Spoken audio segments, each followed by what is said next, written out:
Seeing Roki Sasaki regain his true, dominant form has brought a huge sigh of relief to many fans in Japan. Witnessing him struggle so much with the slick MLB official ball, losing his control, and suffering from command issues, was truly heartbreaking to watch. To make matters worse, some media outlets relentlessly criticized him during that tough stretch. Sasaki finally reclaimed his true self during the game against the Angels in Anaheim. But before that specific game, he was genuinely struggling. It was not because his pitching ability had declined. As I mentioned at the beginning, the MLB official ball is much slicker compared to the NPB official ball. Adapting to that slippery baseball was one of the main reasons. It took some time for Sasaki to unleash his true potential. Furthermore, I speculate that after the 2023 World Baseball Classic, influenced by Shohei Ohtani, Sasaki began incorporating a lot of sliders into his pitching repertoire. As a result of this change, his signature, blazing fastball started losing its velocity. With his fastball velocity still unrecovered, he made his move to the Dodgers. Therefore, adjusting to the slick MLB ball and regaining his high-speed fastball ended up taking a considerable amount of time. He worked on restoring his fastball velocity in the minor leagues. During last season, he successfully made adjustments, and by the postseason, his fastball velocity had somewhat returned, allowing him to perform exceptionally well. However, when it came to fully adapting to the slick MLB ball, he had not completely mastered it by the end of last season. This remained a major challenge as the current season got underway. And right from the opening stretch, Sasaki found it quite difficult to pitch the way he truly wanted to. The critical media outlets were acting as if Sasaki lacked the fundamental skill to be a pitcher. But I wonder how they are feeling right about now. Sasaki grows stronger with every single outing on the mound, repeating a process of trial, error, and ultimate success. And now, finally, he has become capable of delivering the exact same quality of pitching that he showcased back in his NPB days. Take a look at his final pitch of the game against the Angels at Dodger Stadium the other day. It was his 98th pitch of the night. A brilliant split-finger fastball thrown to Nick Madrigal. In Japan, this pitch is famously known as the fork ball. That pitch right there is the ultimate symbol of Roki Sasaki. The exact moment he struck out Nick Madrigal, wearing number 17, swinging through his absolute best pitch, the fork ball, was the exact moment the opening bell rang for Roki Sasaki's true MLB career. In the past, when people thought of number 17 in Anaheim, that one legendary man immediately came to mind. Sasaki is highly anticipated as the next Ohtani on the pitcher's mound. Anaheim is the historic place where a young Shohei Ohtani displayed spectacular dominance, both as a hitter and a pitcher.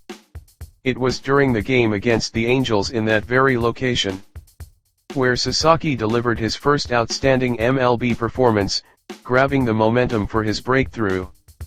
And then, during the recent game against the Angels at Dodger Stadium, he struck out the Angels' current number 17, Nick Madrigal, with his absolute favorite pitch before stepping off the mound. The journey of the next Ohtani, Roki Sasaki, has officially begun. It is incredibly easy to predict that a magnificent winning streak lies ahead of him. I think it is a truly beautiful story. A young Shohei Ohtani grew and achieved legendary greatness by playing against and for the Angels. Now, sparked by a matchup against that very same team, Sasaki, who was personally handpicked by Ohtani as his true successor, has begun to soar. I find this to be absolutely wonderful, because the vast majority of Japanese baseball fans have witnessed the sheer greatness of Sasaki firsthand. Most of them never doubted him for a single second, even when he was facing tough times in MLB.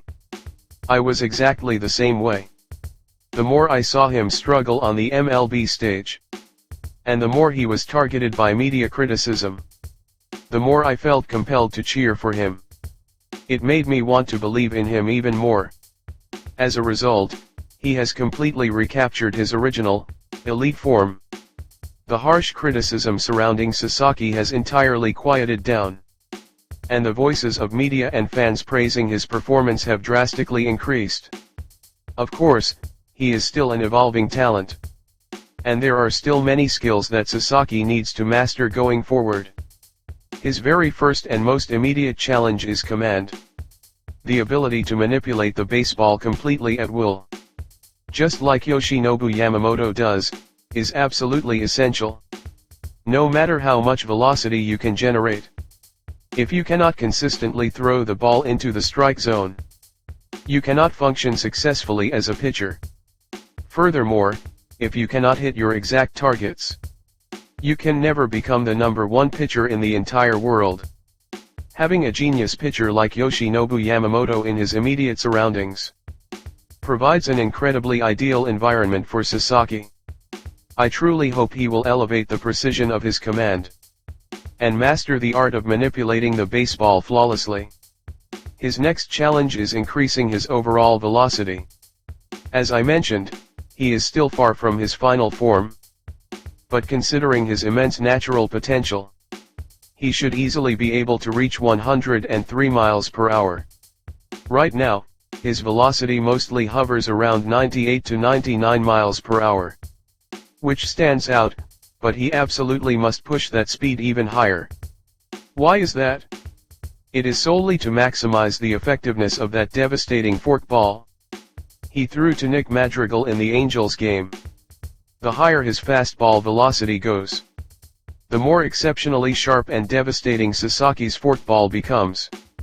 If a pitcher possesses an incredibly explosive fastball, batters naturally have no choice but to time their swings based on that top velocity. By dropping that exact forkball into the mix under those conditions, absolutely no one will be able to hit it. For him to establish himself as the undisputed best pitcher in the world, he needs to master a fastball that he can consistently pump into the zone at 102 to 103 miles per hour. By doing so, his other breaking pitches will gain incredible life, allowing him to completely baffle opposing hitters. What I highly recommend for Sasaki to add to his arsenal are the cutter and what is known in Japan as the shuoto. In MLB, that pitch is called a sinker. It is a pitch that breaks sharply into the body of a right-handed hitter. When a batter swings thinking it is a standard fastball, the ball jams them right at the trademark of the bat, resulting in an easy weak contact out. Conversely, against left-handed hitters, he can utilize the cutter to achieve the exact same result and force weak contact. Learning how to pitch effectively to induce routine groundouts against both right-handed and left-handed batters is highly important. By establishing a dominant fastball that sits consistently at 102 to 103 miles per hour, his forkball will become even more lethal, and all of his other breaking pitches will display absolute dominance. For Roki Sasaki to truly conquer the world, refining his fastball is a non-negotiable requirement. Beyond that, his final task is to develop a deep, instinctual game sense. By facing off against elite MLB hitters over and over again, this is his ultimate challenge.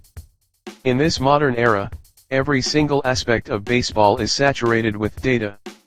Utilizing advanced data to attack an opposing hitter's weakest pitches and specific zones has become the absolute standard practice across Major League Baseball. However, baseball is not a game played by mindless robots. It is a sport where human beings who excel at the game compete directly against one another. Human beings may seem consistent, but they are completely different from one day to the next. For example, there are mornings where you wake up feeling completely refreshed and energized, while on other days, your body feels heavy, and you do not want to do any work whatsoever. In that exact same way, baseball players experience completely different physical conditions from day to day. If players could maintain the exact same peak condition every single day, and perform flawlessly without variance, then advancing the game. Relying solely on data-driven metrics would be the perfect strategy. But in a sport played by flesh and blood humans, relying strictly on numbers is simply not enough to cover everything. That is precisely where an advanced game sense becomes invaluable. To give you a clear example, let us assume the opposing batter is a right-handed hitter who handles fastballs exceptionally well.